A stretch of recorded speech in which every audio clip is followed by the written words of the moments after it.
नमस्कार, news blast देख रहे हैं आप और आपके साथ हूं मैं डॉक्टर जयंती मिश्रा। चलिए बुलेटिन की शुरुआत करते हैं। मुख्यमंत्री भजनलाल शर्मा कल रहेंगे जम्मू कश्मीर के दौरे पर। जम्मू कश्मीर में चुनाव प्रचार करेंगे सीएम भजनलाल शर्मा और कल सुबह 8:30 बजे जयपुर एयरपोर्ट से प्रस्थान करेंगे। 10 बजे जम्मू एयरपोर्ट पहुंचेंगे सीएम भजनलाल शर्मा। सुबह 10:45 पर दुगैन ग्राउंड में जनसभा है जिसे संबोधित करेंगे राजस्थान के मुख्यमंत्री भजनलाल शर्मा। इसके बाद दोपहर 2 बजे ककियल ग्राउंड में एक जनसभा प्रस्तावित है जिसे संबोधित करेंगे सीएम भजनलाल शर्मा और उसके पश्चात 2 बजने के बाद में 3:45 की जगह जम्मू एयरपोर्ट पहुंचेंगे सीएम भजनलाल शर्मा और दोपहर 3:50 पर जम्मू एयरपोर्ट से जयपुर के लिए प्रस्थान करेंगे सीएम भजनलाल शर्मा। इसके बाद शाम 5:15 बजे जयपुर पहुंचने का कार्यक्रम भी है। तो ये कल का मिनट टू मिनट कार्यक्रम राजस्थान के मुख्यमंत्री भजनलाल शर्मा का, क्योंकि कल जम्मू पहुंचेंगे और जम्मू कश्मीर में पहुंचकर आने वाले चुनावों के मद्देनजर वो पार्टी प्रत्याशी के समर्थन में वोट की अपील भी करेंगे और साथ ही साथ दौरे के दौरान क्योंकि देखिए स्टार प्रचारक भी बनाया गया है पार्टी के, और ऐसे में कल जम्मू के दौरे पर होंगे राजस्थान के मुखिया भजनलाल शर्मा। महाराष्ट्र में विधानसभा चुनावों की घोषणा से पहले सियासी माहौल गर्म है। सत्यपाल मलिक ने मुंबई में उद्धव ठाकरे के आवास पर उनसे मुलाकात की है। जम्मू कश्मीर के पूर्व राज्यपाल सत्यपाल मलिक भाजपा की टेंशन बढ़ा सकते हैं, सियासी जानकार कह रहे हैं, क्योंकि सत्यपाल मलिक लगातार अपनी बातों को लेकर सुर्खियों में छाए रहते हैं। अपनी जिस तरह की उनकी छवि है, जो कार्यशैली है, बड़ी ही सटीक और बेबाक तरीके से बात करने के लिए उनका जो अंदाज वो बेहद कह सकते हैं कि अमॉन्ग यूथ बहुत फेमस भी हुए। और ऐसे में मलिक अब भारतीय जनता पार्टी की टेंशन को कैसे बढ़ा सकते हैं, ये राजनीतिक सलाहकार इस मुलाकात के बाद कयास लगा रहे हैं। मलिक ने महाविकास अघाड़ी के लिए प्रचार करने का दावा भी इस मुलाकात के बाद किया। सत्यपाल मलिक ने कहा कि भाजपा को न केवल बड़ा झटका लगेगा बल्कि राज्य चुनाव में पार्टी का सफाया भी हो जाएगा।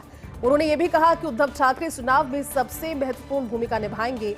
सत्यपाल मलिक ने आगे कहा कि मैंने MVA को पूर्ण समर्थन दिया है, मैं उसके लिए प्रचार भी करूंगा। महाविकास अघाड़ी के लिए पूर्ण समर्थन और उसके लिए प्रचार के लिए मैं सड़कों पर भी उतरूंगा।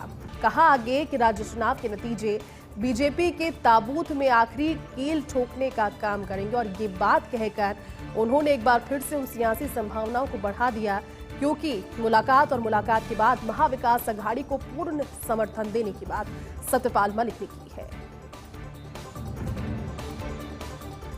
राज्यपाल हरिभाऊ बागड़े अजमेर के दौरे पर MDS यूनिवर्सिटी में आयोजित शिक्षक सम्मेलन में राज्यपाल ने शिरकत की। इस दौरान राज्यपाल बागड़े को गार्ड ऑफ ऑनर इस कार्यक्रम में दिया गया। यूनिवर्सिटी के ऑडिटोरियम में अखिल भारतीय राष्ट्रीय शैक्षिक महासभा की ओर से कार्यक्रम का आयोजन हुआ। कई कुलपति और पूर्व कुलपति भी इस कार्यक्रम में मौजूद रहे। कार्यक्रम को राज्यपाल हरिभाऊ बागड़े ने संबोधित भी किया। इस कार्यक्रम को संबोधित करते हुए राज्यपाल ने कहा कि मैं कभी स्कूल में शिक्षक नहीं रहा, लेकिन शाखा में बहुत बार शिक्षक के तौर पर अपनी भूमिका निभा चुका हूँ। रूस में एक विश्वविद्यालय के बाहर बोर्ड लगा था कि किसी राष्ट्र को ध्वस्त करना या बिगाड़ना है तो बम की जरूरत नहीं है, सिर्फ उस देश की शिक्षा व्यवस्था को बिगाड़ कर रख दीजिए, वो देश खुद ब खुद ध्वस्त हो जाएगा। उन्होंने कहा कि बच्चे के पहले शिक्षक उसके माता पिता होते हैं।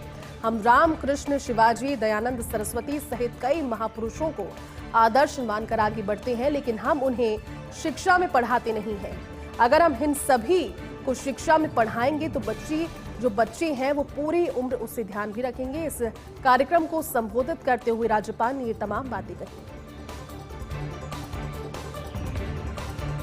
अगले वर्ष शताब्दी वर्ष के तौर पर राष्ट्रीय स्वयंसेवक संघ अगले वर्ष को मनाने वाला है, लेकिन क्या उससे पहले नागपुर से दिल्ली आएगा संघ का मुख्यालय? इस बात को लेकर भी बड़ी कश्मकश चल रही है। दिल्ली के झंडेवाला में युद्ध स्तर पर निर्माण कार्य एक और जारी है, जिसमें 12 मंजिला 3 टावरों का निर्माण। सेंट्रल टावर में 4 लिफ्ट रखी गई है। पूरी डिजाइनिंग है इस बिल्डिंग की, जिसे बता रहे हैं हर entry point, convention hall, office कमरों में एक्सरे मशीन होगी। पहले टावर में होंगे संघ के अनुषांगिक संगठनों के कार्यालय, और फिर जो पहला टावर है इसी टावर में होंगे पांचजन्य और ऑर्गेनाइजर के कार्यालय। मुख्यालय में बैठेंगे दत्तात्रेय होसबोले, अरुण कुमार। इसका जो तीसरा टावर रहेगा उसमें अतिथियों का निवास रहेगा।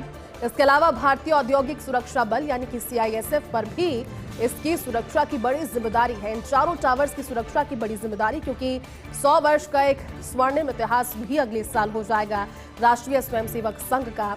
ऐसे में संघ का मुख्यालय नागपुर में रहेगा या फिर दिल्ली में, यह अब तक स्पष्ट नहीं है, लेकिन दिल्ली स्थित इन चार टावर्स का निर्माण कार्य जोरों पर है, जो सभी सुविधाओं से लैस है। और उम्मीद ये भी की जा रही है कि हो सकता है अपने 100वें वर्ष में प्रवेश करने के साथ संघ नागपुर से दिल्ली शिफ्ट हो, लेकिन इस बात को लेकर अभी कोई क्लैरिटी या फिर स्पष्टता सामने नहीं आई है। चलिए आगे बढ़ते हैं। पंजाब केसरी में पूर्व वित्त मंत्री पी चिदंबरम का एक लेख स्टैब्लिश हुआ है। उन्होंने कहा कि कोविंद समिति की रिपोर्ट ने आते ही दम तोड़ दिया। आगे लिखते हैं कि एक साथ चुनाव पर समिति के गठन में सरकार की मंशा साफ तौर पर उजागर हुई है। पी चिदंबरम अपने लेख में लिखते हैं, पहले TOR में समिति के एक साथ चुनाव करवाने के लिए मांग की गई थी।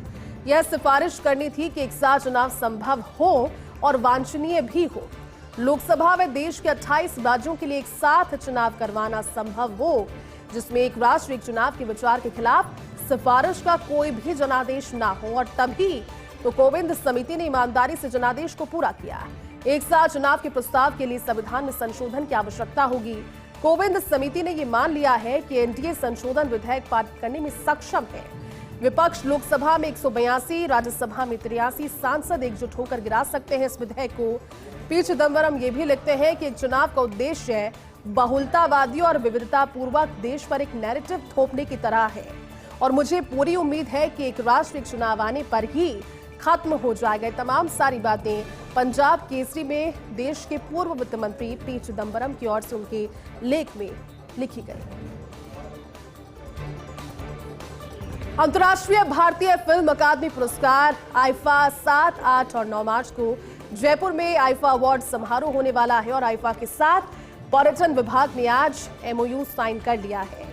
ऐसे में उप मुख्यमंत्री दिया कुमारी की मौजूदगी में MOU पर हस्ताक्षर आज जब किए गए तो सभी के चेहरे पर एक खुशी और सेंस ऑफ अचीवमेंट नजर आया, क्योंकि बहुत बड़ी बात जयपुर के लिए भी हो जाती है, राजस्थान के लिए भी हो जाती है, जब राजस्थान को विश्व पटल पर भी देखते हैं, और खासतौर पर जयपुर को, जो कि बीते कुछ सालों में लगातार उभर कर सामने आया है।